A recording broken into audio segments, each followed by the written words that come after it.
anybody who's interested in working with folks from the Black community should have an awareness and an understanding that what's coming in the door, what's coming into the session. And then I think within our community, I think it's important because where there's a lot of silence or there's not a lot of permission to grieve, or first of all, to seek out support, for when you're bereaved. Because many of us in our communities, we have a loss, we have a debt, we had the funeral, and then somehow everything is back together okay. And there's no time and permission given for healing that loss. And so I think where it could be important, where this video could be important is as a tool to encourage folks in the community to say, you know what, it's not a bad thing.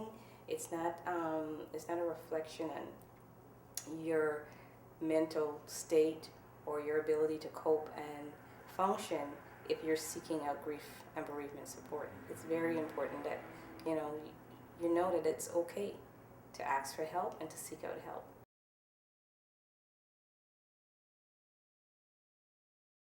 My loss is my son, Rodin. Rodin was 22 years old. Rodin migrated from Trinidad and he came to Canada. And 4 months after Rodin arrived here, at first when he first came, everything was really good. I was so happy to have him here. And I thought at that time I made it the right choice by bringing Rodin to Canada and everything like that. So it was a big happy family within his arrival and everything. And then 4 months of July, within the time that he was here, Rodin was murdered. He didn't really know him because it was only 4, so he went out to have a little bit of.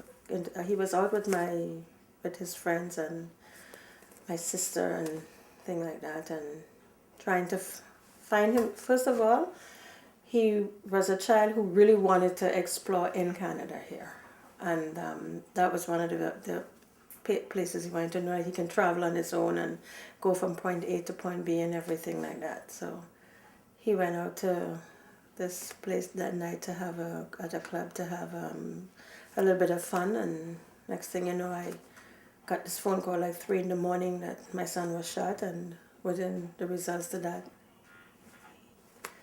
he didn't survive his wound. He actually died from the gunshot wound that he received. When I was 11 years old, both of my parents were killed in a car accident. So the loss has been approximately 15 years since my parents were killed. Prior to my parents being killed in the car accident, I had a very good, very stable, very loving environment. I had both my parents in addition to my grandmother, who were my primary caregivers. And then overnight, my parents were young, relatively young, 31 and 34. They were killed in a car accident, and my world changed drastically overnight. To children, your parents are the foundation. You can't imagine your life going on and existing without having your parents. And that was ripped away from me in the twinkling of an eye.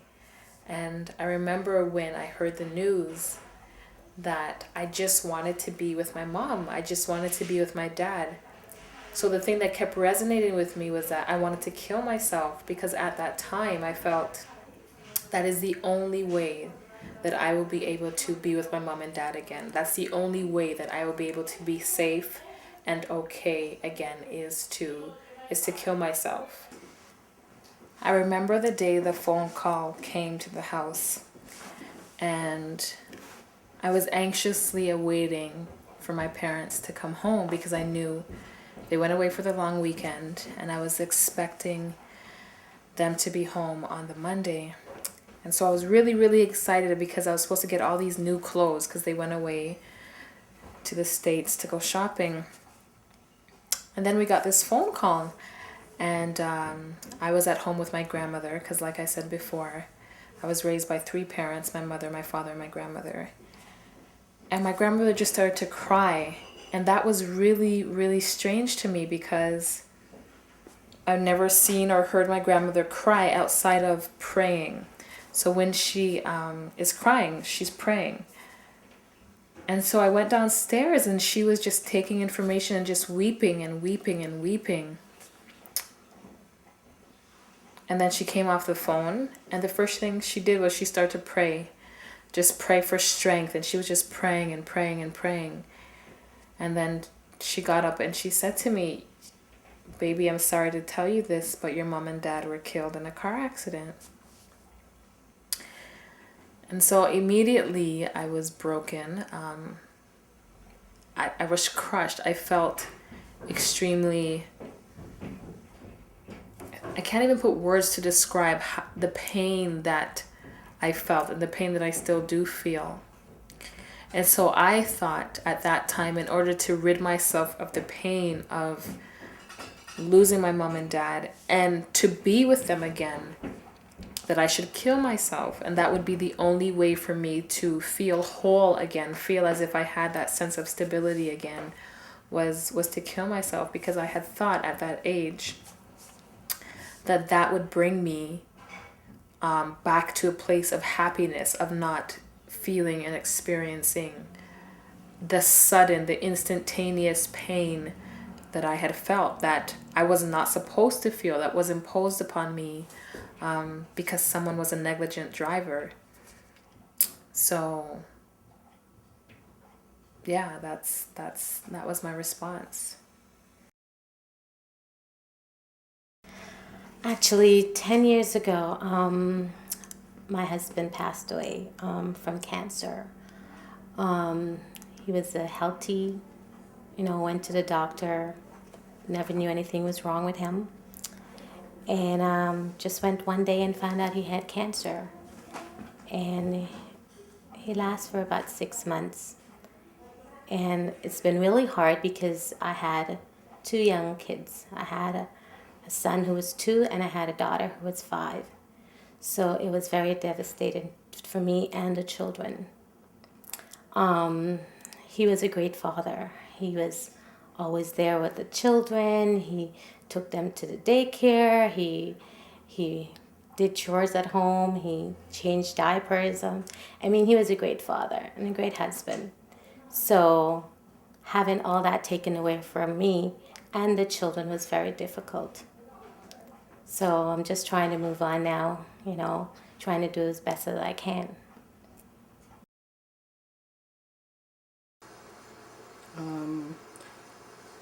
My father died in 2004, February 20th, 2004, of cancer.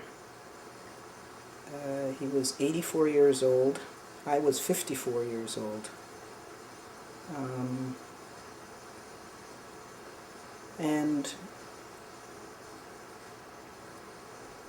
a lot of what went up before he died,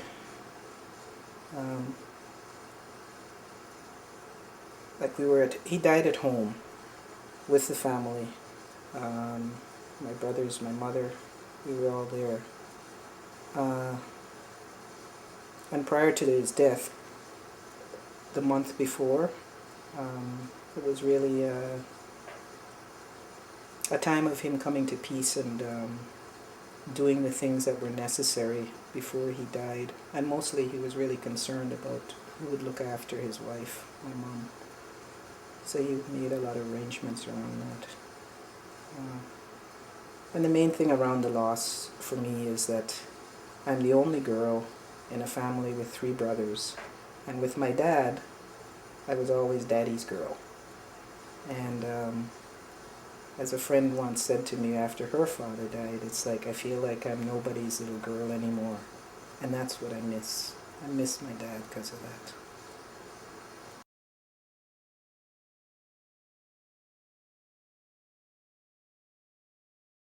It's like a lot of people have just been passing away, like just friends from violence or just illnesses or whatever out of my family, But I just deal with it in different ways. I don't really talk about it that much.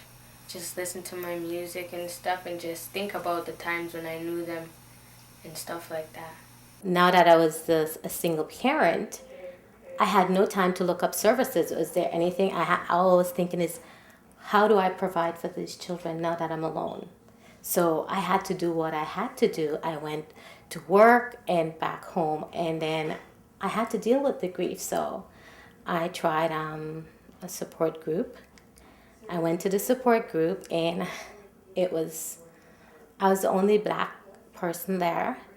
And in that group, I was a young widow who have lost a spouse, and the other members have lost their parents, or they were older, or they had their husband for 30-something years and they've lost them. And I said, I know grief is grief, but I figure here I am, 2 young children, I'm the only Black person. Say, am I the only Black person who have lost a spouse here? So it was really difficult in that group. But when it comes to social services, I didn't really get any. I had to do it all on my own. I found out later from a friend about subsidized daycare. Had no idea about it. But just going there and had to fill out all those forms, it makes you feel like some kind of fraud, all those questions that was asked. And I thought, why do I have to go through all of this? So when coming to support, I think the support that I got was mostly from my family. For the first 5 years, I really did not have any support. I dealt with my grief as a Black woman from the community, from the islands, which is from Trinidad and Tobago. When you lost a loved one back home, it's always like the person is 85 or 90 years old, so you thought, well, it's okay because they must have grown gracefully or they were sick or something. But when losing a child in Canada, I thought I was able to deal with it the same way from my culture. Mm-hmm. However, after 5 years, I realized I was still struggling with my grief, and I wasn't getting any better from after 5 years. And it's at that time I was introduced to the group of Bereaved Family, that they was the ones that helped me with my grief. I was able to get a space in their organization that I can really tell my story and the loss and how it affected me. And that's when I really realized I started to grieve. That was when I started to grieve. All before, I thought I was getting over it, but I wasn't. Prior to the death of my parents, I had a great family life. Mother, father, grandmother. So if I wasn't able to get something from mom or dad, I knew Granny would provide it. I had that great support system.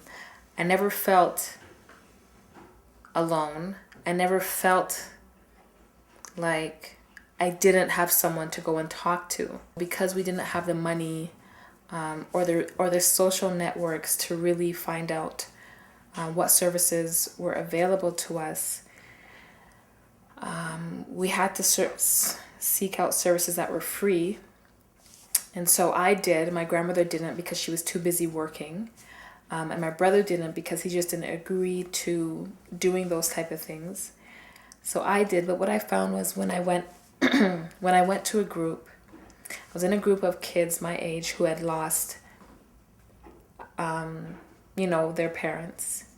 And what I found with the group was that I was the only Black child there.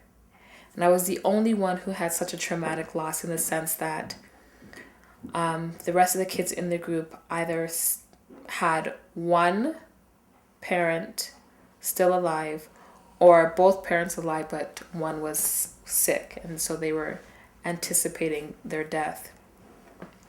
And so I felt very isolated because they still had the privilege of having one of their parents, and their life wasn't impacted in the same way that my life was impacted. There's youth and child care workers out there that are there for support that they put in schools or whatever, but some youths these days are dropping out of school and they're just working or whatever, right? So some of these dudes aren't really educated about what's out there, who they can go talk to. Yeah, there's phone lines and helplines and stuff, but some people don't feel like picking up a phone and calling someone and telling someone they don't know what they're feeling, really, People like people that are going through grief probably like to talk to someone that they know and like they can trust. I went to Bereaved Families a year after my father had died, and it was really sort of tentative, and I really didn't trust this whole group process stuff. I'd done the one-on-one with somebody and it felt okay, but I thought, I'm not sure that I'll be able to go in and do this. I'm going to be the only black person in there, and I had a lot of different, concerns. But when I went in, there was another black person in the group, and listening to the different stories of other people's losses, I began to realize that there was connections, right, around that. They created a space where you can feel comfortable and secure. Mm-hmm. And then on top of that, there was other people that I could interact with similar to my loss. And that made me feel really, really comfortable that I can talk. And it was okay to tell my story and to talk over and over, and someone is always there to listen and to help me. And even if I'm having a bad day and I call the office, somebody will talk to me and make sure that I was feeling a little better by the time they get off the phone with me.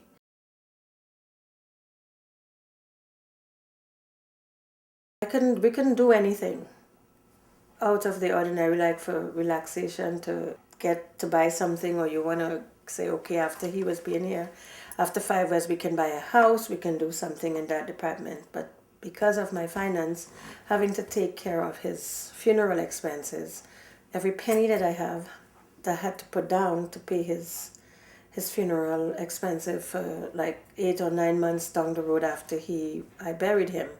And there was no other income, because now I'm home some of the times, because not every day I can go to work.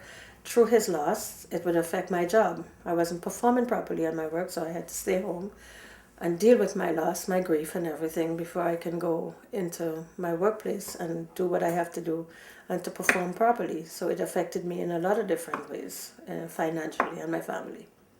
As soon as my parents were lost, and as soon as they died in the car accident, my stability changed. My socioeconomic status changed. Like, we went from 3 incomes to 1 income overnight.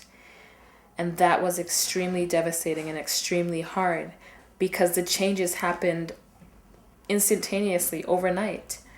And because I was so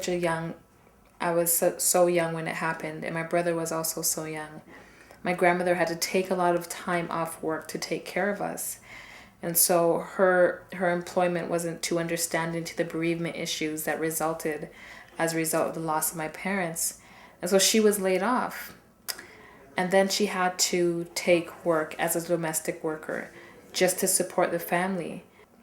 And I felt this tremendous responsibility at the age of 13 and 14 to help my grandmother so that the burden wouldn't be too much on her. So I started to work at such a young age. And I feel that because of those circumstances, because of those issues, it just compounded my grieving process. Because many times I would feel, if my parents weren't here, I wouldn't have to do this. I wouldn't have to work at such a young age. I wouldn't have to see my grandmother coming home exhausted from cleaning the floors of other people who, had the privilege of having their family together, who had the privilege of having money, who had the privilege of, being happy, and who had the privilege of not being bereaved. Now it was only one single income coming in. Before, when my husband was alive, there was 2 income. I still live in the apartment that we rented. We had planned to save on a house. I don't have a house because, I have to take care of the children's needs all alone now. I have to do what I have to do. So right now, it's a great impact on me and the children financially. Just daily basic needs. I have to, just on 1 income, I have to provide that. So it's very, very hard. It's very difficult.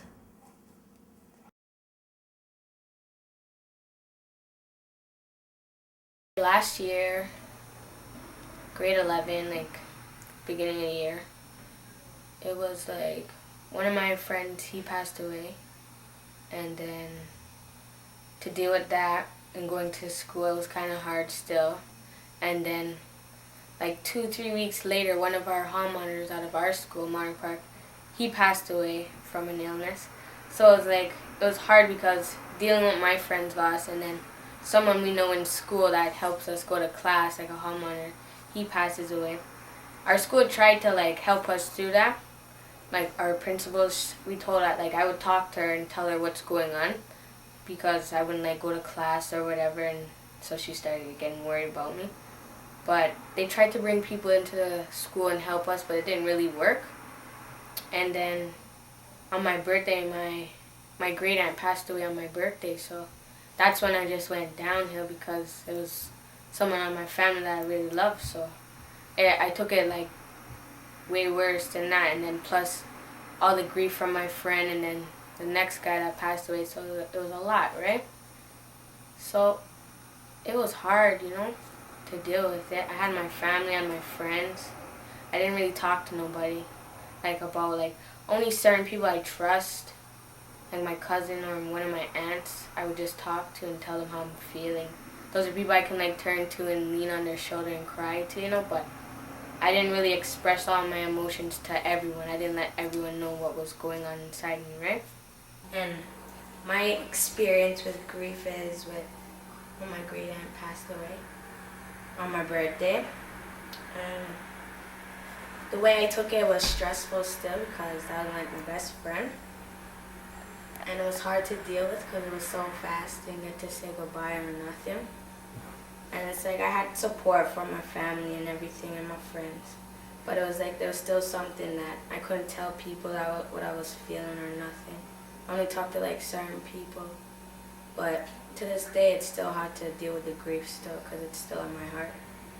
But yeah, that's one thing that's sticking with me is her death still. I had to deal with some loss a while back in '92 when my mom died, and in '95 when my dad died. But now it's hard because I was living with a whole bunch of different people at different times, and the way they treated us, or me and my sisters, was different from the way they treated their own kids. So it got me thinking how would life be if my mom was still here? Would it be unfair, or would we be getting treated the same and stuff like that? This is my sister. The loss of my mother was big for me because we were young, and your mom is someone that's, to me, that's supposed to be there. So when I realized that she wasn't gonna be there, it bothered me. Like my sister said, you start thinking, get into deeper thinking, what exactly what she said happens, what would have happened if my mom was here, and so on. But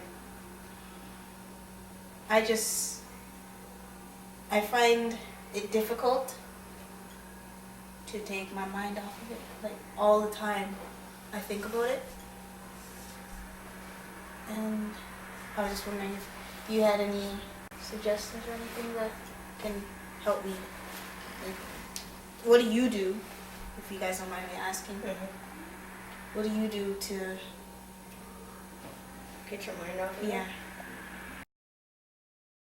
3 years ago, somebody I consider my best friend in my family, my brother, my big brother, got shot. 2 to the neck, 1 to the head. And experiencing that loss was crazy. I started blaming myself for things I don't even understand why I did, but just knowing that somebody so close to you is gone in the snap of a finger makes you think about your life, So it was really hard for me. It still is. I cry. But I still stay strong and I keep my head up because I know that they're watching every movement that you make, So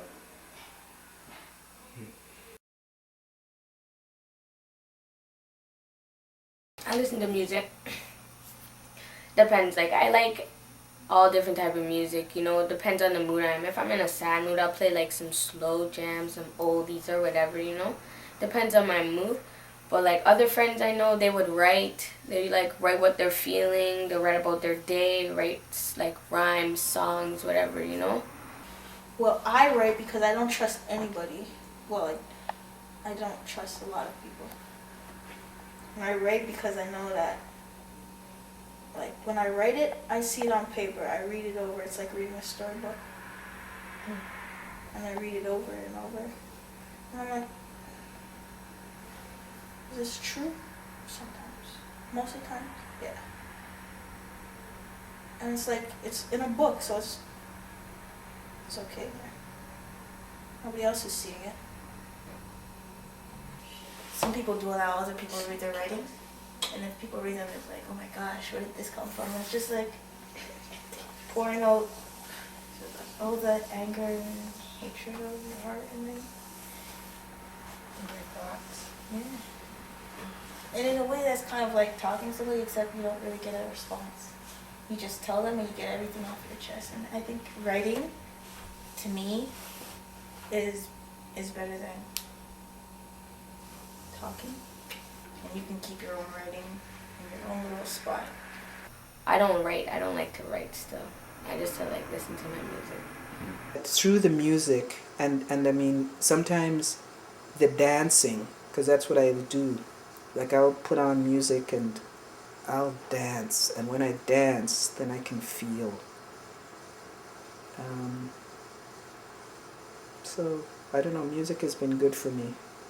Not only just the listening and the hearing of it and the tones and stuff like that, but interacting with it. And it's like they talk about being in your body.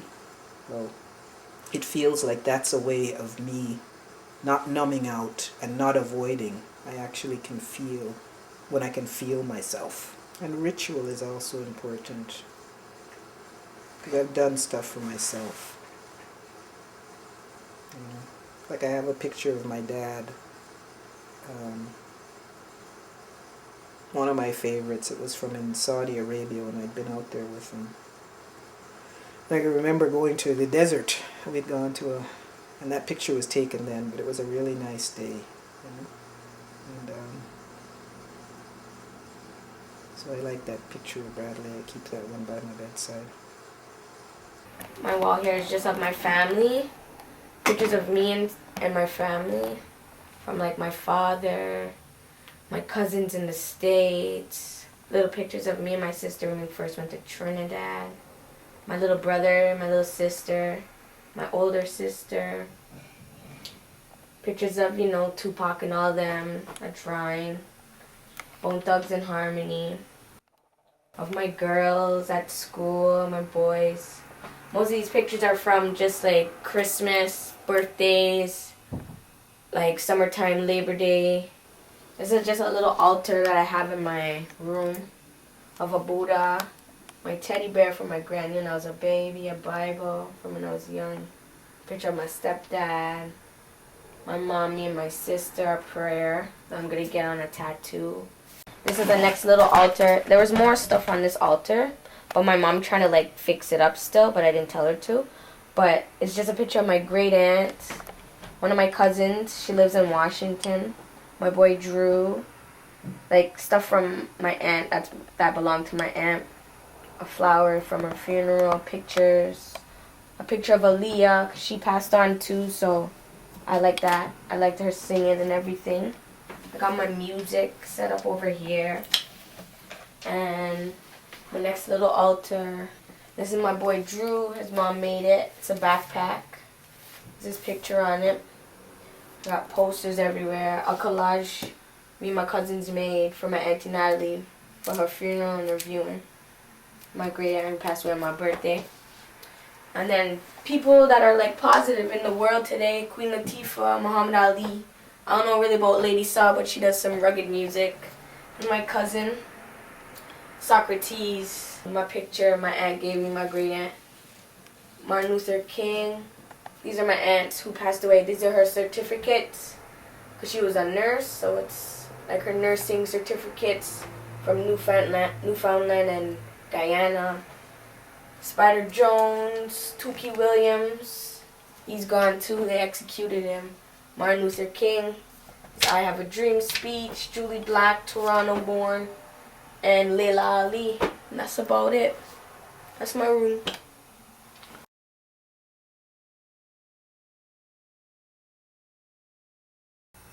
I don't really see anything that youths want to be going out to. There's nothing grabbing their attention, really, to saying that here's a place you can come and relieve your stress and your grief here and be okay with it, you know? I don't, like, really, my mom tries and tells me there's people we can go to, you know? But it's like you don't want to just go in a room and sit one-on-one with somebody else and just talk about your problems, you know? Like, some people like to be in a group talking with each other, you know? Other youths telling each other their different stories and stuff, you know? So there's different ways people can deal with it, but I don't know if there's like a lot of places, a lot of people out there putting it out that youths can go to them and find help, you know? Mm. I think teens that lose people, or like, you know, early. I think it takes longer. That causes more damage. Because you're so used to them being there, like, for the whole time. That's what majority, 16, 17, 18 years of your life you're with your parents, right? And then for them to just be gone during that time, it's like, what did I do? The youths out there need, it's a big urge need to be shown that we care about them. We care, you know, we care about them out there, and to let them know that and to show them that we care about them. And anything that we can do to help them out there, we as the adults and the providers need to go out and reach them. Sometimes we have to reach the kids. We have to go where they are and get them and help them through it. Because if we sit back and wait for them, we'll never get them to come forward. And there might be a lot of issues that they have to deal with, and they need to talk to someone, but they're not going to approach you. We have to reach them. I know you have some young folks on the video, and I think it would be good for other young people to know that it's okay for us to come together and for us to support each other and for us to talk about how we're feeling. I would just like to send a message out to the youths in the community.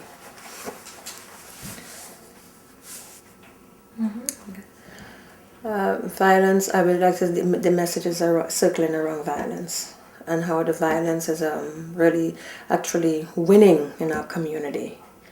And after the violence, it becomes the grief, the loss, and then the grief. And that grief, we have to be able, I as one of the sole provider, want to let you all know that there's a place where you can come if you have lost a loved one, that you can get help and support, and that you don't keep it inside, because when you do, and especially if it's from violence, you lost a loved one, it can become angry, and then the anger can escalate into violence again. So we just want you to know that there's a place where you can come, but at the same time you need to take the step and think before you act. And if you're having problems, you need to get help. Find out where there might be help. There's places you can get help. You can even call right here at Bereaved Family, and you'll be able to get help from there to go along if you're struggling with anything. But most of all, again, respect yourself, respect others, respect your community, and anyone in authority. Your respect is the main word in our community. Mm-hmm. Thank you. You're welcome. I was thinking of some more things, like,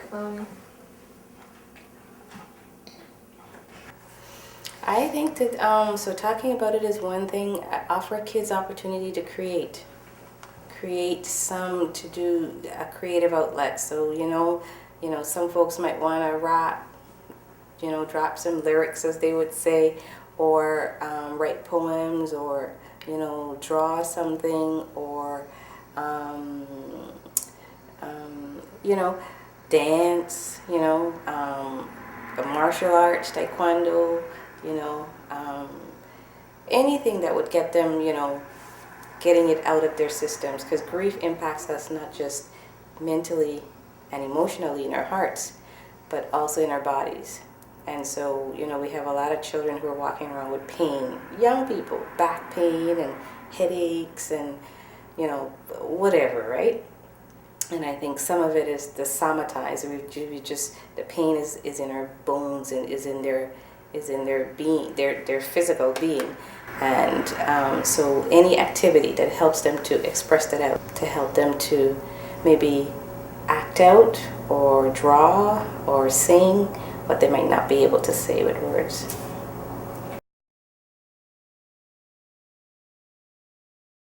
Some youths don't really have support to go to, say they want to go like speak to their mom or whatever about how they're feeling about their friend passing away. Some parents don't really know how to, like, what to say to their kids or something. Some parents are just ignorant and don't really care because it's not really their family or whatever. It's like one of their friends, and probably they never liked that friend who passed away or something like that, so it's like they won't show any remorse or something to their child, so their child will, like, it's hard for a child to deal with their grief, because if they go to their mom looking for support, or whoever's there in their life and their family, and they're not there for support, then who should they go to? It's like there's their friends, but their friends are probably going through the same stuff, the same the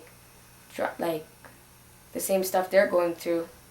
Well, for me, I think it's important within the family for us to talk about it. When we hear of a loss, for us to check in. I think because of the work that I do, my one daughter in particular, she's really, and because she's the one that really feels it more, my other daughter, she tends to keep a distance from it. But Yanni, she called me today from school, and she said, "Mom, you wouldn't believe. Guess what, Mom? So was killed." And so I said, "Okay, what are you doing?" And she said, "Well, I spoke to, Miss Odell, the vice principal, and we're doing this, da da da da da." I said, "All right, so after school, you and your friends come home, and we'll think." And so I went out and I actually got these flowers for them. And, I got something for them. I set up a little circle. I lit a candle. And then I say, they poured libation. They poured some rum for him. And then I just said, talk about him. Tell me about him. What did you like about him? Well, I liked how he used to, da da da da da. And he used to always tell us, go to school and talk about how is this feeling for you? How do you feel about all the losses? And it was about my 2 girls and 2 other friends. And they just, they just talked about how they felt about this guy, who, like I said, as it turned out, is not dead. So I think that's great. But for me, it was just, as a parent, hearing the news and saying, you know what, I need to do something to support them. So then going out and getting, the flowers and getting, setting up a space, and said, okay, girls, they had dinner, and I said, all right. I brought out a bottle of Bacardi, and they're like, whoa. And I says, yeah, you guys can pour something for him, and then talk about, what you liked about him. Now, everybody don't have to go to that, place that I went to, but create a space for your kids to come to you, for your children to come and say, this is what happened, and this is how I'm feeling. And just offer. You don't have to have magic words, because I didn't have any words. I just said, I'm just doing this. You guys just talk about him. What did you like? What do you remember? How does this feel? How do you feel? Do you have any? How's all these killings affecting you? And so I think as a parent, I think we have a responsibility to do that, because our children are walking around burdened. Their hearts are heavy. And we're seeing a lot of behaviors that we're saying, oh, the youths are this and the youths are that, and they don't have no respect and they don't care and they don't want to go to school. But a lot of them, what's impacting on all of that stuff is a lot of pain, a lot of grief, a lot of trauma that is not getting spoken to, and that is just sitting inside, and like a big sore, it's just getting bigger and bigger and bigger, and it's really eating away at their hearts. So for parents, I say, talk to your children and give them permission to cry and to come to you and say, this is how I'm feeling, or I'm scared. or I'm sad, or whatever. I'm pissed off. I'm mad. I want to do this. I feel like kicking this or whatever. Give them permission not to do that, but to express it, because they're gonna go outside and do something, and you want to be able to offer support where you can. I think parents and all need to be able to educate a little bit more, because now the age groups are younger. I mean, when I was growing up, 30 is when parents used to be having children. But now we have such young aged parents that they all need, they need to be supervised themselves. But they are parents also now, So I think we need to get some sort of service that would help even young adults who are parents to be able to know how to deal with everything that we will be surrounded with. Racism impacts our lives on a daily basis,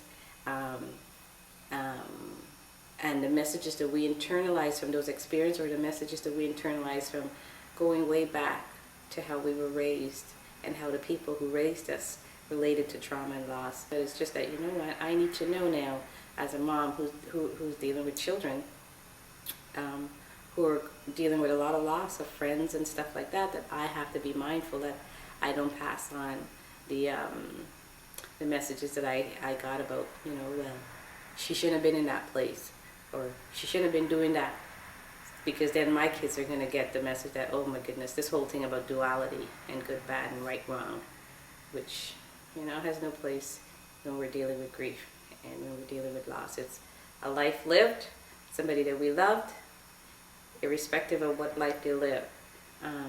We need to, celebrate and give ourselves permission to mourn their leaving this life.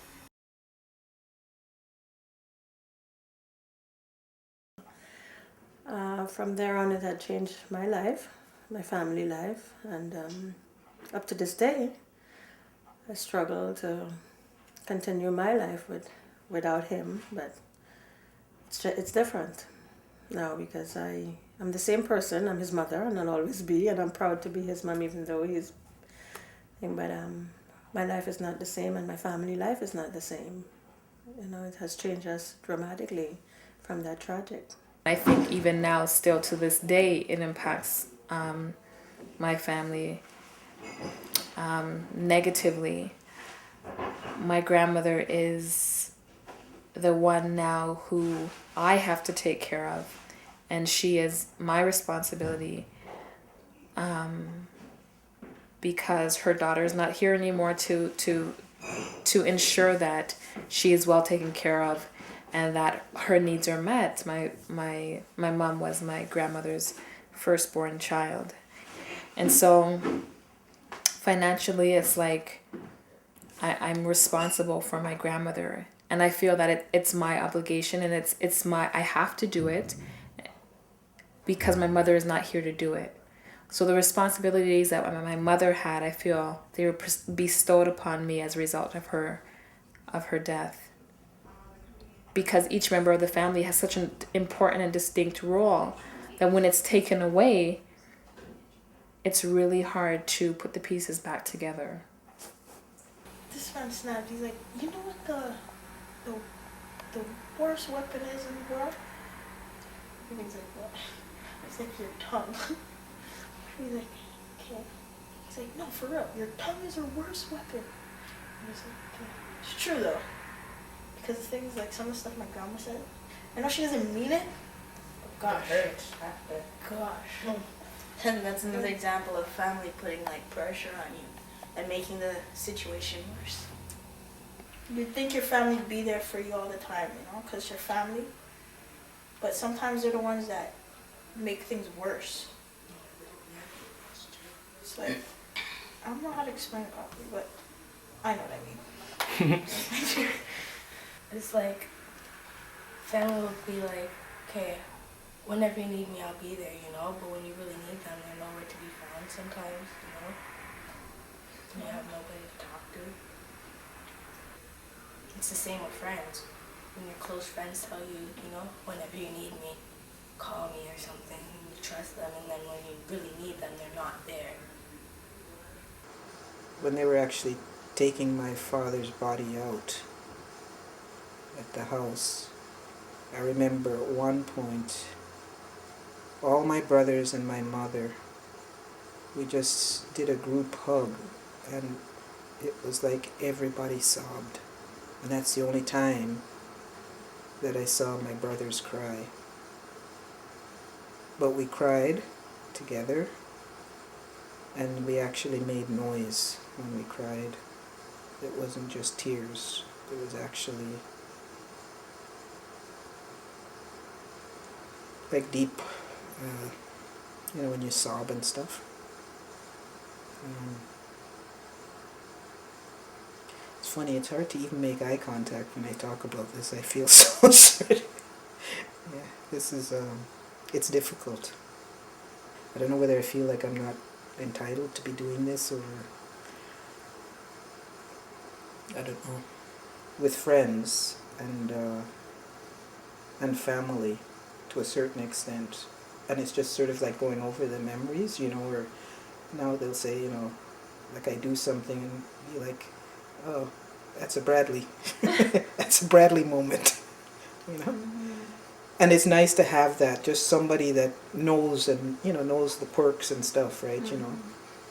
Bradley's Lost Tours of Toronto sort of thing, it's sort of like everybody knows the in-joke because he was always lost. And so am I. So it's like that kind of support, more just family and friends, but no formal, no other service, nothing else, actually. I don't know about you, but I take it differently. When I hear stories and stuff like that, I just think about like the stuff that I'm missing. Knowing that she's not here, like, oh, she used to do this, she used to do that. I've never witnessed it. I don't know. They could even be lying to me, but just it causes more thinking. And being the youngest in the family, I feel like I have the most responsibility. I'm responsible for everyone in the family, i.e. my brother and my grandmother, just because they weren't able to move through their grieving process, I feel, in a manner that enabled them to really heal in a way where they can move forward. The rest of my family, it brought us really close together at the time of his death.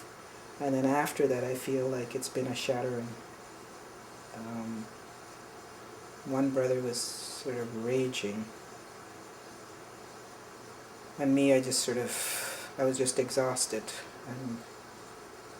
And that's what I feel. I've just sort of numbed out to a certain extent.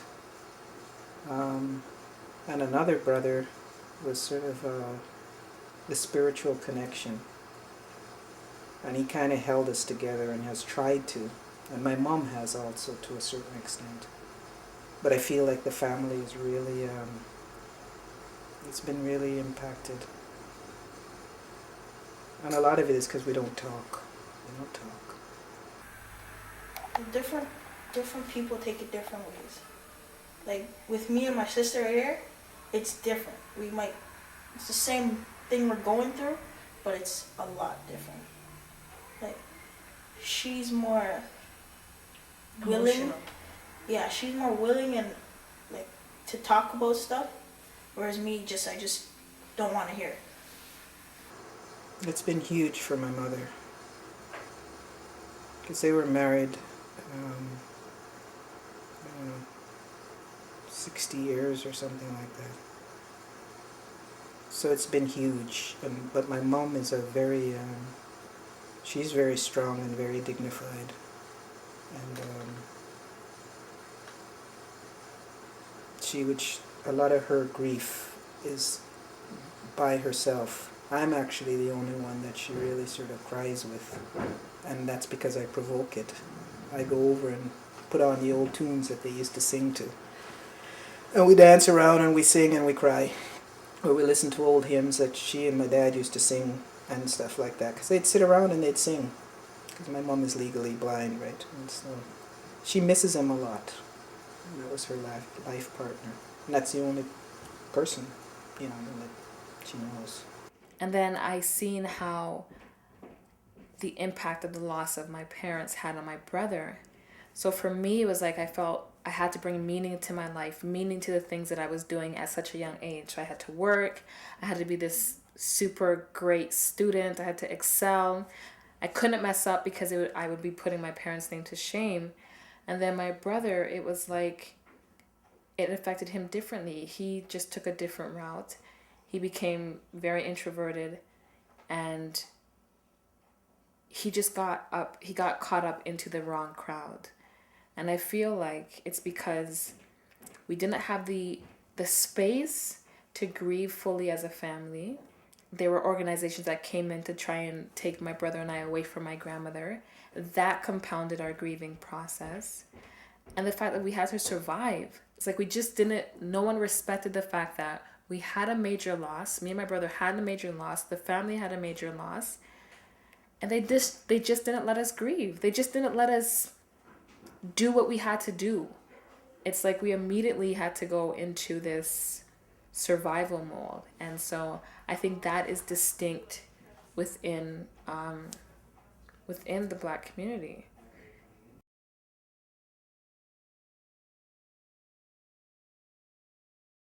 When there's a death, like, I feel like in the Black community, that's a time for, like, when everyone comes together and they mourn together.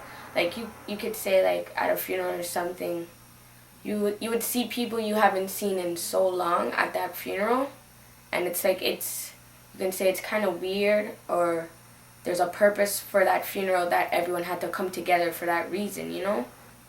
I don't know how it's really different because I haven't really gone out to other cultures and seen how they really deal with their losses and stuff. I only know about people that have passed on in my life, you know? But like other people have different religions and they go through their grief and stuff different ways. So I only know it from my perspective of my culture. And we just come together, we mourn, we sing songs and rejoice, you know what I'm saying? It's like, my mom always tells me, like, yeah, they're passed on. They're not feeling no pain no more. It's like, they'll like you to like move on, live on, and be happy and strong, you know? Not to just be down, but it's hard for people to just get up and go like that. Other people take it like little by little. Some people take it faster. So it depends on how you are, how you take it, and how close that person was, how much you love that person. Not all Black people are the same. And Black people in their grief and all of this sort of stuff may be distinctly different and may do it and show it in a different way than Caucasian white people are used to. Like, I hate people coming over and touching me, you know, putting their hand on you and, you know, they're there, and it's like, I don't know, you don't do that. Mm-hmm. And telling me that I should be crying or I need to or whatever it is. I know what I need, and yes, I may be uptight and I may be holding back the tears, but for me, I don't want to do it here and I don't want to do it in front of you, and that's okay. Our lived experience, race and culture definitely impacts to an extent. And then there's a deeper level where, as a human, whether you're Black, Asian, straight, queer, or whatever, we grieve because we attach, because we love. And that's universal across all differences. So yes, there's a difference to an extent, and then on a deeper level, many of the coping or many of the ways we deal with the loss and the trauma are also quite similar. My grief, like, it's not coming to a close. Like, there's no closure there. So it impacts my grief every time, and not anyone in our community. Anytime we lose a young person in our community, it opens up my can of worms on top of that. Because I put my foot in the shoes of the family who have just lost another child, especially to homicide. Shame and stigma is big racism is big. However, I think the shame and stigma from my side is not so much related to the racism. It's related to the messages that what we've internalized. So I think we're coming from a community that has generations and generations, intergenerational trauma, as it's called actually, in some communities and in our communities. Because coming back from way back, right, from slavery, we've internalized a lot of those experiences and we still live it out. And depending on our conditioning and, you know, our socialization, depending on, you know, our spiritual practices, depending on what we, you know, messages we've gotten from church, from religion, you know, this whole good, bad, that's where it comes from. So, you know, I think racism has a part to play in how we live our lives and the pain that we carry. But in terms of stigma and shame in relation to trauma, I think a lot of it is the messages that we've internalized about good and bad. When my boy Drew died, the people, the media and stuff tried to put it on like he was a gangbanger or whatever. You know, he was a Crip because he loved his blue, you know?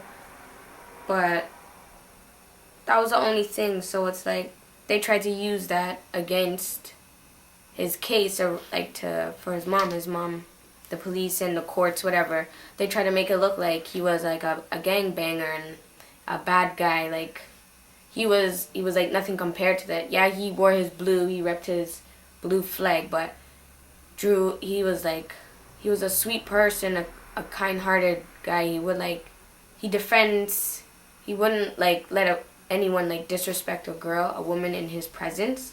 He was very like loving and stuff. So they try to make it like he was a drug dealer and all this stuff and da da da da. It shouldn't really matter what color you are, because it's all the same, you know, inside. So it shouldn't matter, but sometimes it does.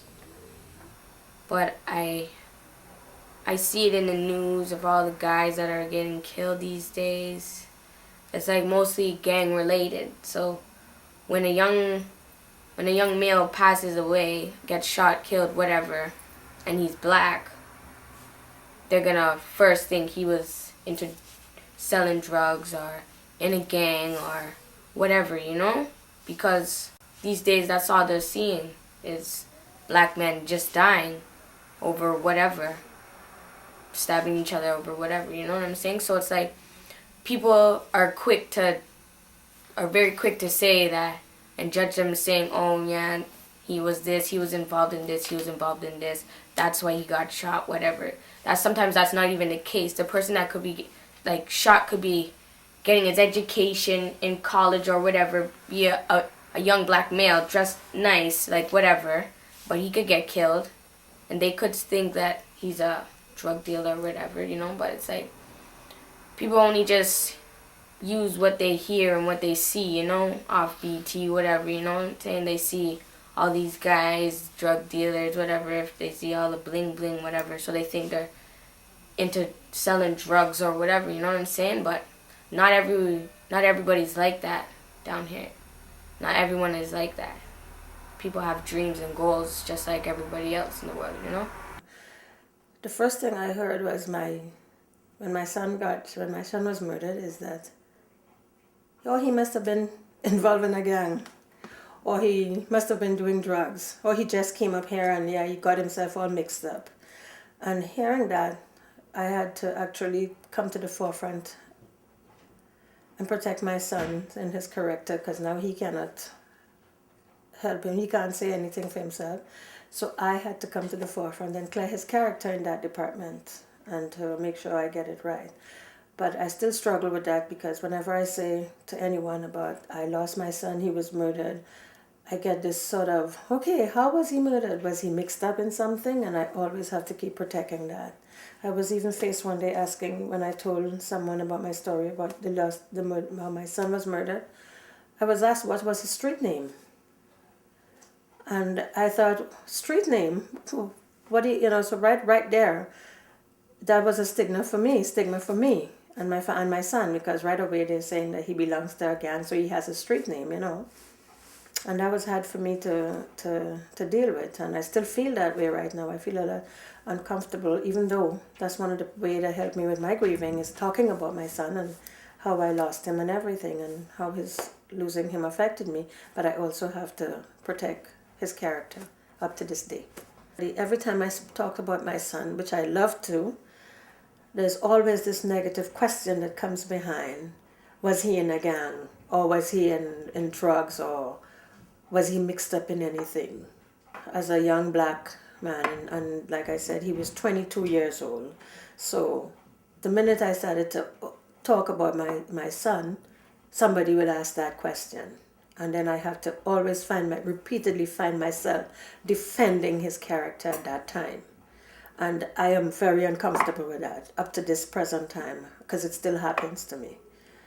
And I struggle along that. Sometimes I want to talk about him, and I have to kind of choose the group I want to tell about my son and how he was murdered. Well, I just find it's so hard as a black person getting information about resources out there that can help you. And once you've given the resources and you get there, the stigma that's attached to it, it's something that I didn't really like, because as a black person, first it says you're black, you're single. Nobody ever think, okay, well, how is she single? They'll say, do you have kids? Yes. The first thing they think that you didn't have a husband. When it says I've lost my husband, they go, oh yeah, you've lost your husband. It was like a shock. Mm-hmm. So it's just that stigma that goes along in being a black single woman. And I just think society needs to change that. When I found out that my son was murdered, and before I was even able to identify my child, the media had him on television. He was out there, his face was... If I didn't even know and didn't get the call about him getting shot and died, I might have seen him on TV and I could have gotten a heart attack and dropped down, because no one contacted me like then to do this. But before that happened, they didn't talk to me to find out who Redden really was or anything. They just went out there and gave their story about him being here in Canada for 6 months or 7 months, which wasn't true. And then they said he was here on vacation. That also wasn't true. And these are the things that would affect his character down the road, because anybody knowing a 22-year-old being in Canada on vacation for 6 or 7 months, right there, you'd know, really? They might want to say, oh yeah, was he really here on vacation? Mm-hmm. And he wasn't. It's so difficult when you go out and even with friends and they have their husband, and I've noticed that in my daughter, when she goes out, my daddy's not here, and she goes at these shows and there's 2 parents there and I'm the only one, and people who don't even know me, it comes back to that stigma again. Oh, there's her mom, no dad, so I would assume that they're thinking, oh yes, she's a single parent. And mind you, single parents are great. I think everybody should take their hats off for a single parent who's raising kids on their own and doing a great job. But just seeing that and seeing my friends, is I don't know if I consider it a shame, but it's really hard for me just to see that and to see the pain that my kids go through, that the dad's not there and everybody else has their dad. So in a way, I would say I feel ashamed going out with families, and I'm all left alone with me and the children, and then the other families are there with their mom and their dad, and my children doesn't. So I feel more shame for my kids than for myself. Oftentimes being in school and being around other young girls, I felt ashamed, because I felt like, how come I'm not acting like them? I don't look like them. I don't understand what they're saying.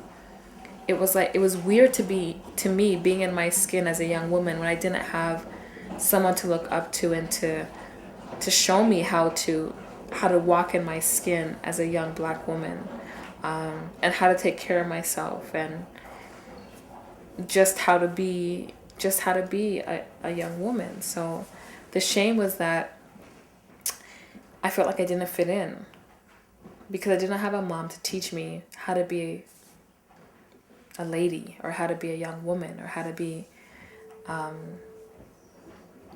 to be a young woman. I just felt like I didn't fit in because I couldn't afford those material desires that kids had. And I just felt like I couldn't connect with the group.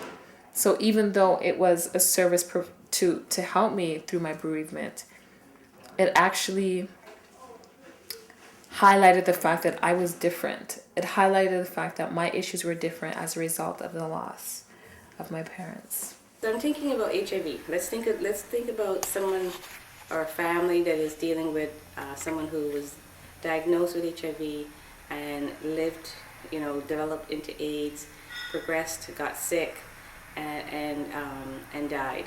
I think that there's a lot of stigma within our communities and many other communities around HIV and AIDS. But that stigma really impacts how the loss is experienced in that family.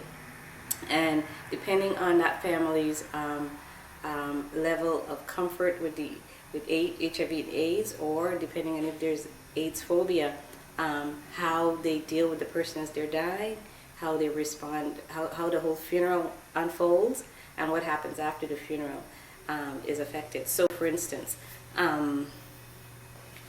a lot of the men and women that I worked with who died, there's a lot of stigma. So their families are not comfortable even acknowledging that this person had AIDS. So there's a funeral that within the service, there's a whole group of people who have no knowledge about what this person died from or the life they lived prior to dying, because that's kept closed. And then there might be the friends and the people that this person connected with at Black Cap and other communities that were supportive and supporting them through their illness, that is aware of, well, she had HIV, she died from AIDS-related illness. And so at the funeral, there's this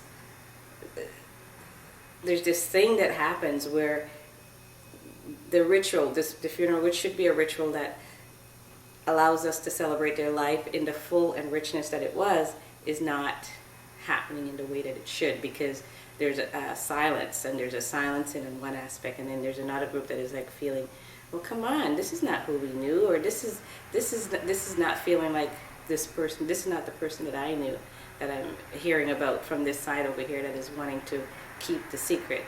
And unfortunately, because of stigma and shame, they're not comfortable acknowledging all aspects of that person's life.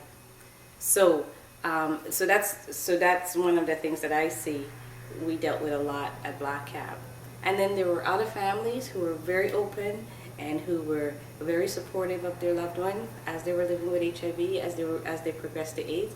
And so the funeral was a celebration of this person, whether he was a gay man or she was a straight woman who died from AIDS-related illness. And I'm thinking of two people in particular. There was an openness. So that funeral, that ritual, which is about celebrating all aspects of their life, was experienced different by the family and the friends who came, because there was no secrets. There was no kind of like trying to cover up what the reality of this person's death was.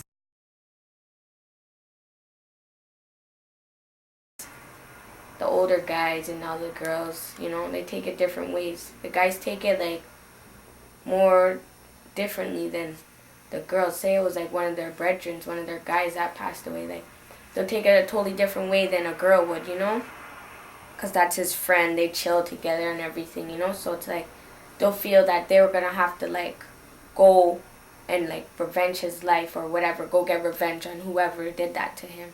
That's how they feel. Like for females, it's like they take it, it's like emotionally, they take it to heart. Some get stressed out, turn to other things to like relieve their stress or whatever, so it's like, it's different ages, Adults, they take it different way, a mother losing her son or her daughter, they'll take it harder, I go to so many funerals, so many, because with HIV/AIDS work, and then with the You Move moms. You know, I've been to funerals of so complicated grief. So this is not like, oh well, you know, this person died peacefully in your sleep, and you think, well, there's not a lot of trauma or there's not a lot of pain around the death. AIDS-related loss, a lot of pain because of all the issues that come with HIV and AIDS. Murder of our young black males, a lot of pain that comes with those deaths. And yet at funerals, I see the boys and the men, the father. There's not a funeral I went to in June, and I don't even think I saw Dad cry, you know. And what is that about? And I think that's about the message that Dad got, you know, earlier in his life from watching the other men, or hearing from women around that were raising him, that, you know, you be a big boy and you don't be a wussy and don't be a sissy and all this stuff. Whereas for girls, we get more permission to cry.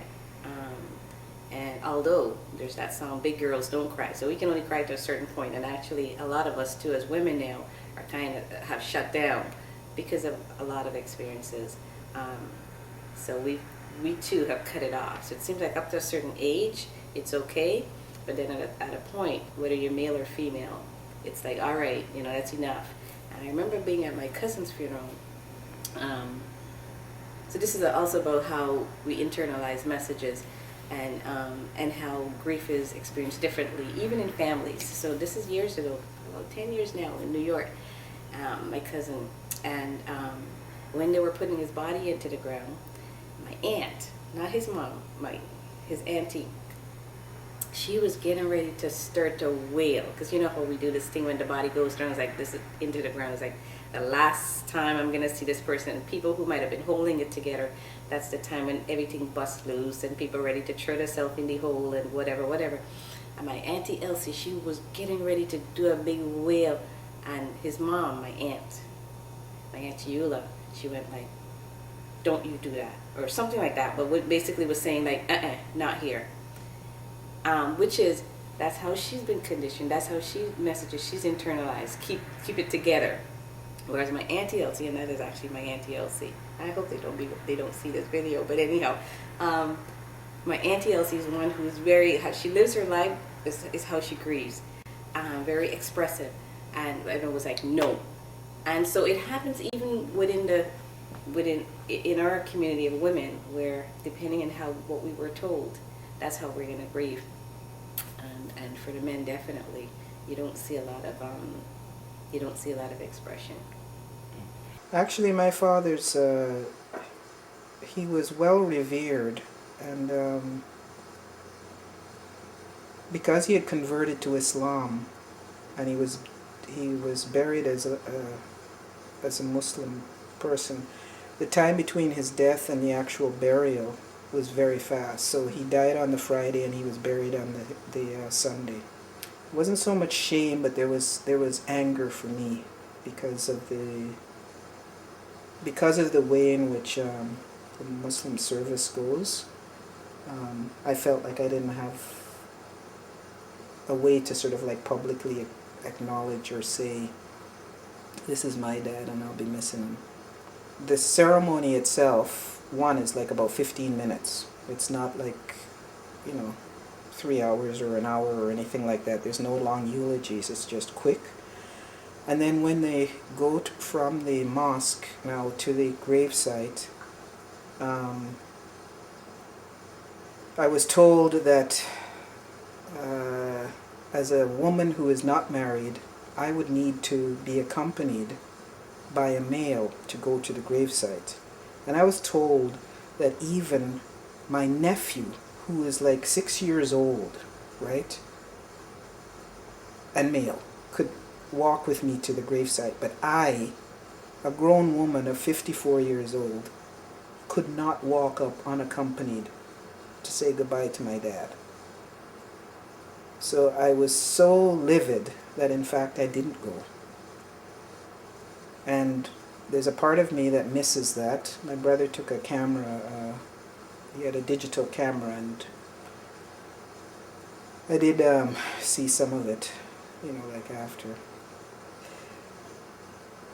To wash and prepare him, men had to do that. And so like my, nephews, my father's grandsons and stuff, who were having a hard time, some of them. One brother of mine said, I can't deal with it. He said, I can do everything else, but I can't do that.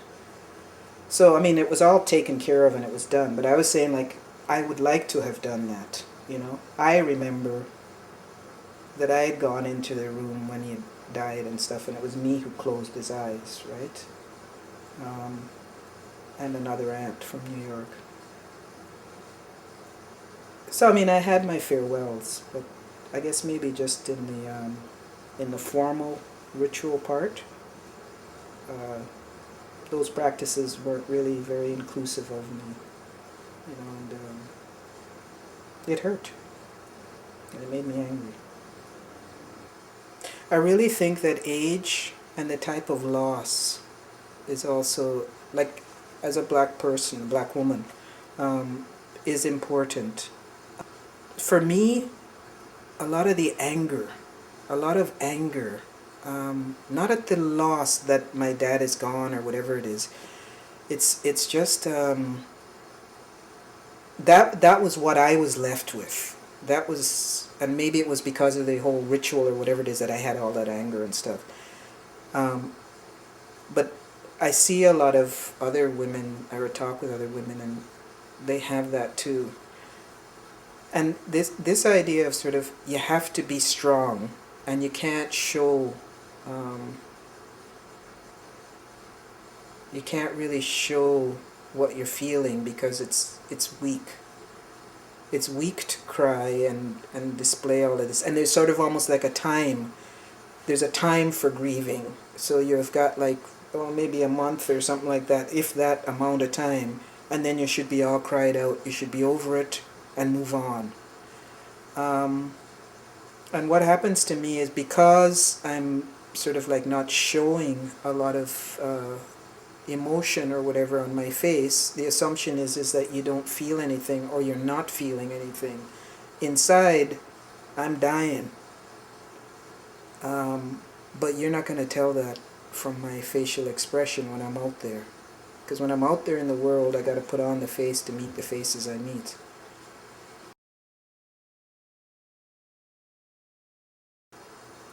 It's funny, because I helped another black woman who lost her father. I did a one-on-one with her at BFO. And I feel like Bereaved Families of Ontario is a place that can provide that service. But I would say that the way in which it's done, and who, say, facilitates the groups and all of this sort of stuff, I really feel the need for it would be good for me to actually have somebody that looks like me or is mirroring back. Like, I would like to feel, not that it would have to be exclusively black group, but I'd like to be in the majority, so I don't have to explain, well, this is how we do it, or this is what, whatever. It's just, like, certain stuff is just, you kind of understand, because, a lot of us may come from the West Indies or from wherever. It's like, you just understand, because even Africans that I talk to and stuff, it's like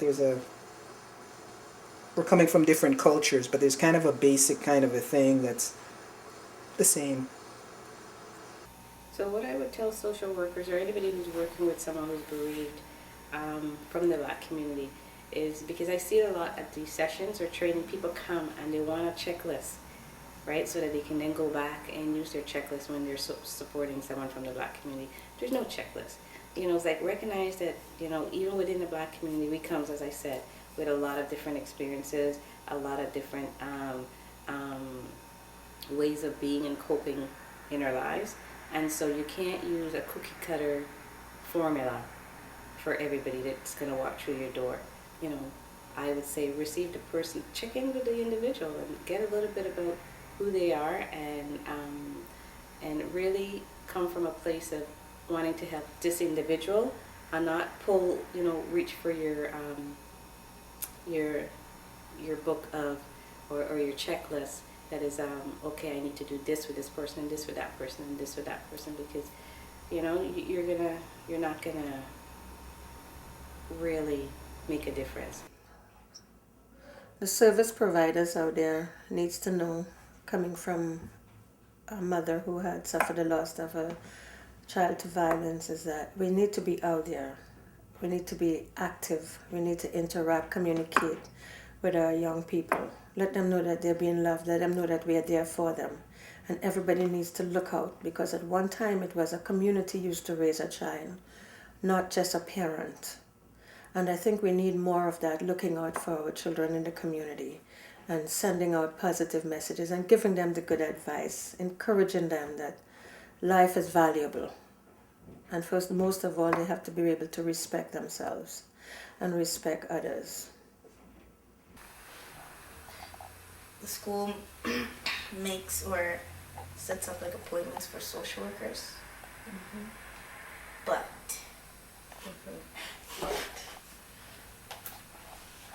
I personally don't like them. I'd rather talk to a friend, for example, Ayana and Amanda, because they've experienced it. A lot of social workers that I've talked to don't understand the loss, like, so can't really relate, and it's like you're talking to a brick wall basically. Get some people that lost somebody. Because then they can't just say, or you can't just say you don't know what you're talking about, because they actually did lose somebody. They felt hurt. They know what it means. It's not, they just wake up and they're coming to talk to you and they don't know nothing about it. It makes you feel that you're not alone, like in some situations. But I still don't do it. I don't know, it's just give you the space to be a human being, right? And not a human being that is an exact replica of whoever that white person is or whoever it is that's out there, that service provider. I am not you and you are not me. And don't tell me that you know how I feel, because you don't. I feel that it's important for anybody who's doing work, who's interested in working with the Black community around grief and healing, needs to know that the people they're working with come with more than the primary loss that might have brought them into that counseling situation.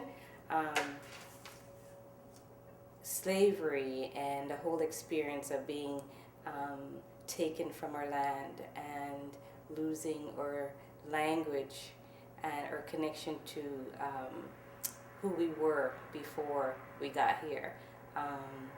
Family, language, customs, traditions, the ways of our ancestors, all that is lost to us.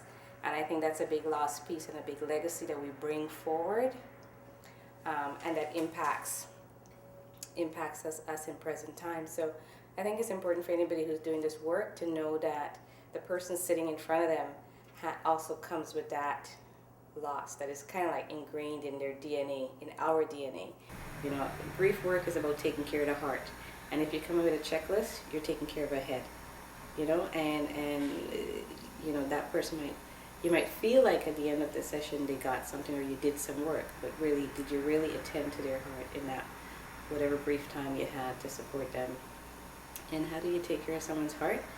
You know, you open up yours. So it doesn't matter what your experience was, but if your intention is in this moment to say, you know what, let me just try to drop, you know, all my conceptualizations and all my theories and whatever I've been taught in school about this is how this community deals with this, and just extend my heart to this individual in this moment. I think they're going to walk away feeling like they got something, and not felt like they were social worked. But before they can even answer, they have to listen to your story, right?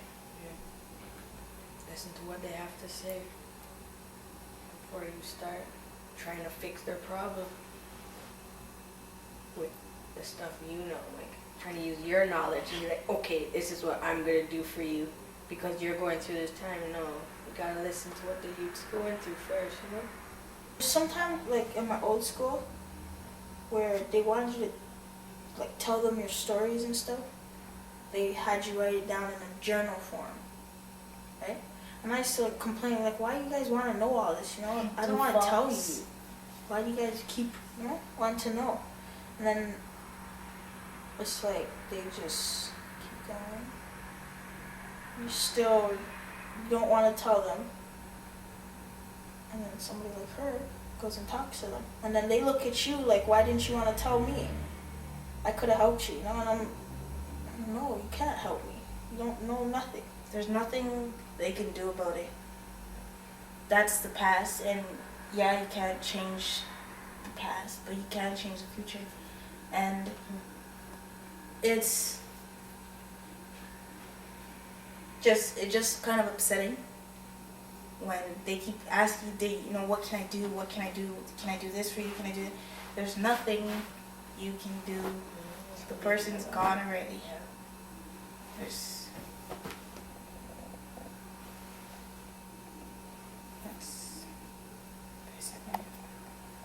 See, okay, you know what I noticed? The teachers that leave you when you're having your down days or whatever, and they're not like, oh my gosh, what's wrong, are you okay? I think those are the ones that it's easier to talk to. Because They don't want to know. they didn't really want to know, so it's like, it's kind of opposite. So the people who want to know, you kind of in your head, you think, they're fast. Why They do just you want to know my so business. Yeah. But when you find a teacher that's just, okay, so yeah, whatever. Makes it more comfortable. It's not like you're being pressured to tell them your story.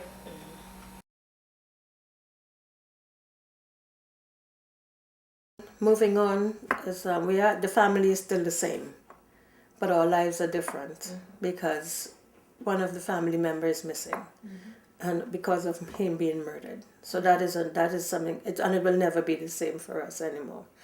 However, I have tried to the best of my ability, together with my family, to project positive activities in the community.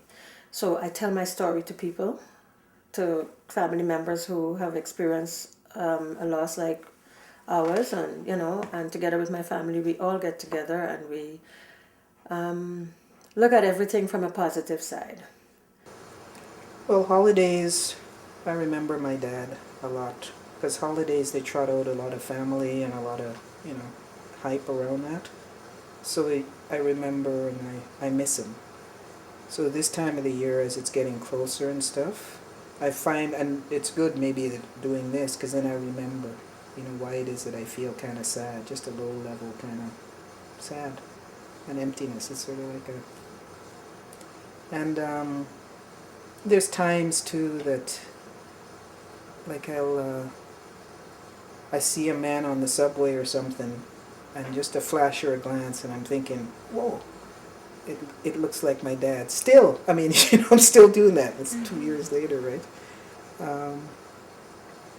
Or I'm doing something or I say something, and I know I got that from my dad. So I'll miss him. So it's just this sort of,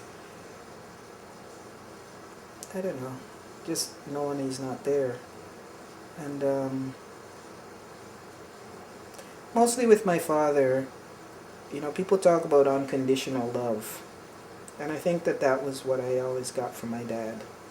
And I always felt like I was beautiful. He was a flirt. And all the women loved him, all the girls, everybody and stuff. But he made me feel like I was special, And it's things like that I miss. And his humor and so I remember him every now and then. And I wouldn't say it's every day, but there'll be just moments, and it's just that emptiness, just that little feeling of. Life is extremely difficult.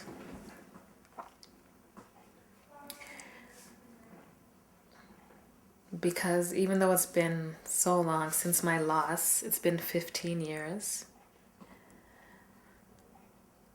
there's still times when I really feel like I need my mom. Like, it doesn't matter how grown I am, I still need my mom. I feel like I'll never be able to have that support again, the support that I had when my parents were alive.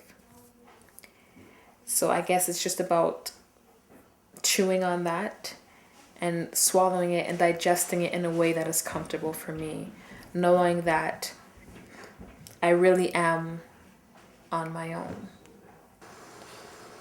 I'm surprised that I'm feeling as much as I'm feeling just talking about it, because the camera and the whole thing, you'd feel, But I mean, I am in my own space, so I mean, that's a certain amount of comfort too. But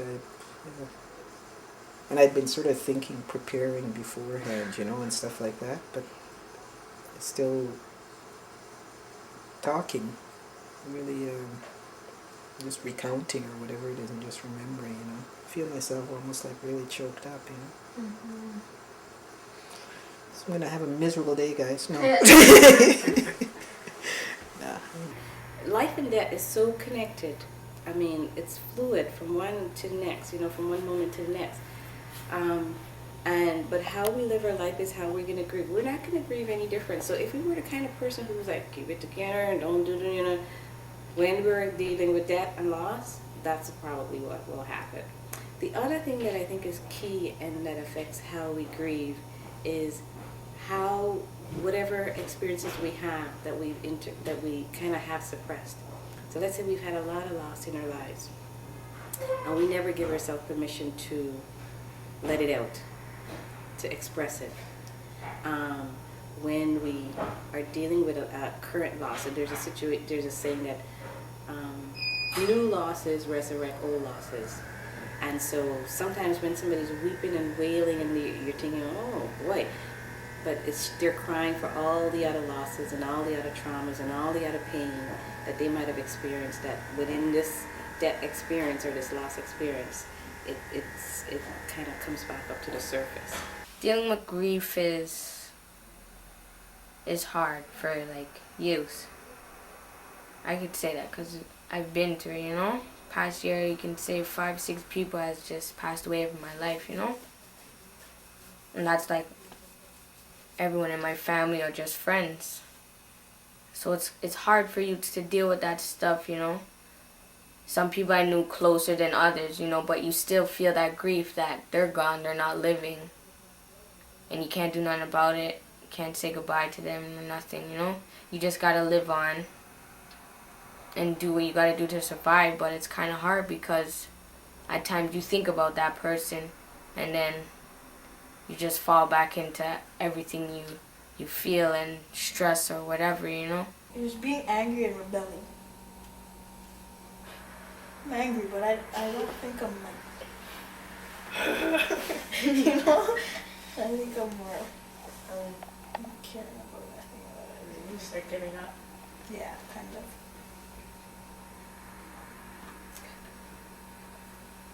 Sure, something to do with your time. And if you do think about it and think about the good things. Don't really think about the bad. But there's so much bad, It's different thinking about just the good things. There's not enough good. Things seems negative. The way people put it is negative. It's always a put down instead of a bring up. What if you don't remember the good or anything? Because that's a good question. You were too young. You gotta just try and stay positive. You're gonna have those days when you feel down. You know what I'm saying? You're gonna have those days when you're gonna feel nice. But you just gotta go through those days. Everyone has their ups and downs. We gotta find a way to you just need to find a way to just cope with things easier instead of running to violence or running to drugs or, We gotta find different ways to just help us cope with our stress. If only my daughter had the benefit of knowing her grandmother, how much joy that would bring to me. So I think I am better able to deal with the feelings that arise from losing my parents at such a tender age. But I don't feel like I'll ever stop grieving. I just think that the process will change. I think that as I grow older, it will affect me differently. And I don't think it's negative. I just think that the grief journey is a journey that happens for life, for the rest of my life. Because there will be times when I will be feeling great and happy and I'll be okay. And I can sit and reminisce about my mom and it will bring me to a happy place. And then there will be times when I sit and I think about my parents and I'll be saddened by their loss. And I'll wish that they were here with me. For people who have lost their spouse out there, don't forget that inner strength that you have. You know, people forget that you can move on, you could work it out. Think about that inner strength and work on those capacities, and that would help you. And I'd never thought that I had it, but once you're faced with something like this, it will come out. Also, for the children, just remember that they did have a loving father. They shouldn't be singled out. You know, just continue doing what they're and just make the parents proud. And that's what I'll tell them. Financially, it's still difficult. I still have to work on that. I'm back in school getting my degree. That's moving forward because that's what they look at now. You have to have a degree, you got to have your master's. And if that's what I have to do to help my family financially, that's what I'm going to do. For someone who have lost someone close to them, the grieving is always going to be there. And I know people say to you, time heals all wounds. I don't believe that. Yes, what I believe in that is that time doesn't heal wounds. It's what you do at that time. And grief does not end. So what right now, I still have grief. I see my children every day. I see their father in them. So I see them. So it's not something that's going to go away. Because once I look at the children, I see my husband. So all I have to do now is to learn to live with that grief. It will always be there, but I just have to learn to live with it. You know, we can't tell a mom when it's time to stop grieving, you know. It shifts, the intensity of the pain will shift in time, over time, with supports and with opportunities to unburden and to mourn and to cry and to honor the connection that person had with the deceased. But I don't think it's for none of us to say, you know, you should be over your grieving by now. There's no timetable or no timeline for grieving. It's, you know, because grief is about an attachment of the heart, and even though that person is gone, that attachment is still there. I know at times I'm very angry where I just want to, everything just frustrates me.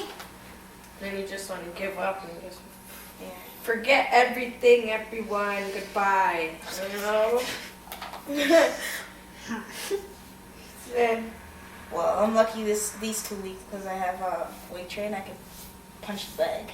Yeah, me too. So it releases some anger.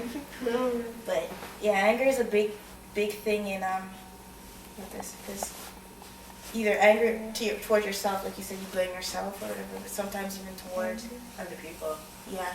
some youths take it to like they feel that they should put everything on their shoulders and go out there and revenge that person's life by going out there and doing something wrong. Some youths take it that way and feel that's the right way to do it, but it's really not. Well, when it comes to the community and as all those that you mentioned, I think they think it's just our issue, and it's not theirs. But I am here to say it's a global situation, and we all are in this. And when it comes to grief and loss, if you tell me your story, I'll get emotional. And if I tell you my story, you'll get emotional. And this is how I see it. But I think sometimes because it doesn't hit home, no one understands the impact it has on families. And I think it's time we start recognizing that the grief is not only about the family who lost that loved one, and especially when it comes to violence, but it should be everybody's issue of when a community has lost someone to violence. And in that way, I think we should all get together and to work together to see what to provide all the services that the Black community needs to help each other, because it's really it's, I would say, like right about now our community is suffering with an epidemic of violence, and it has taken over. Violence is the V word now. When violence used to be victory, when V used to be victory, no violence, the V is for violence. And because of all these loss that we have and the grief that we're going, and we forget how to love. We forget how to love. Once upon a time it was, I used to hear peace and love. But now we're not hearing peace and love. All we're hearing is violence. And it really, we need to really wake up. And in our Black community, we need more support in that area. We need a lot more support. Find somebody to talk to. Find somebody that you can share it with, like a confidant of some kind, like a close friend and another family member. It can be even a distant family member, even if it's on the phone and stuff, right? But just find some way to say it and for it to come out. And they don't have to comfort you or look after you. Just sit beside me and hear me go on. Find some way to sing it out, to dance it out. I've done all of those things, to, whatever it takes, but just find some way to get it out of your body and not have it just sit in there, because I really believe that, that's where all the stress, the heart attacks, the, cancers, the whatever, is just all that tight knot where you're holding it in. Find some way to vomit it out. And really it helps if you have a person that's there. And if you have the courage and if you can make that move, try going to an outside group. You feel like, my whole thing is that it's so alien to me and so strange that I would be going among strangers to find solace for something that feels really, really personal. But it worked. It really worked. Because you listen, but you can also give back. And it's just, there's no question. Nobody's questioning or saying, well, at this time, you should be doing this. People just let you be in it. The group thing is okay. Sometimes people who facilitate them or whatever. The book that I had mentioned earlier of Water and Spirit by Maladoma Some. Hope I'm saying his name right. But the book is called Of Water and Spirit anyhow, and there's a piece where he talks about his grandfather's funeral, and it's really an opportunity for us who've lost the ways of our ancestors, the traditional ways of dealing with loss and grief, and how that was celebrated and how that was experienced. I think we can, seek out. I think it's important for us to seek out the teachings of those traditions that we had prior to, the Europeans coming to Africa and, kind of taking that away from us, because it's there, but we have to go. We have to seek it out and, make it a conscious effort to find out what those traditions and values and what those rituals and celebrations and around death and dying and grieving and mourning, because in the book there's a whole chapter or 2 chapters on that is quite enlightening. I think it's an individual quest, and it has to come from a kind of a rumbling in one's belly or in one's heart to re-establish that connection. And for that person, I say seek it out and experience it and live it fully. And for someone else for whom that's not an interest and that's not a need, that's okay too. I don't think we all have to, do the back to Africa thing and all go back and do, rites of passage or learn the teachings, or just because we're Black and we need to have that. I think it has to come from a genuine wish within one's heart or within one's gut, belly, to, a genuine longing for something that was lost. a genuine longing to reconnect to that piece that was lost, and then I say seek it out. But if one is a habit, you can't manufacture that. You can't, you know? It has to be authentic. So I think it's really encouraging to see young women speaking out and talking about issues that are really difficult for even adults to share. And so I want to give them props for their courage. And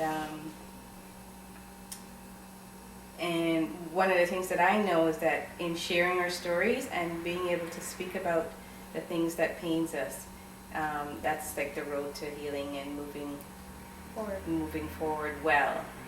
So so for whoever's listening to this video or watching this video, you know, I trust that something that was shared by all the stories of all the people who you've heard on this tape, that you take it and use it in your work and use it to, you know, support the healing of our community. And so I just want to thank Amanda and Letitia and Jarisha and Ayana for their courage in coming forward on such short notice. Like, I just called these girls today and I said, can you come? And they came, so I'm quite pleased because, you know, they're not all of them. Well, I don't know. I think you're more confident. But I know Yanni is very shy. And I hear Jarisha is shy. And Amanda was like, oh, I don't know if I want to do this. And you all did it, so, you know, I want to say thank you. You're welcome. You're welcome. And you're not alone. What's your name? alone. CJ. You're welcome, CJ. Yes, thanks a lot.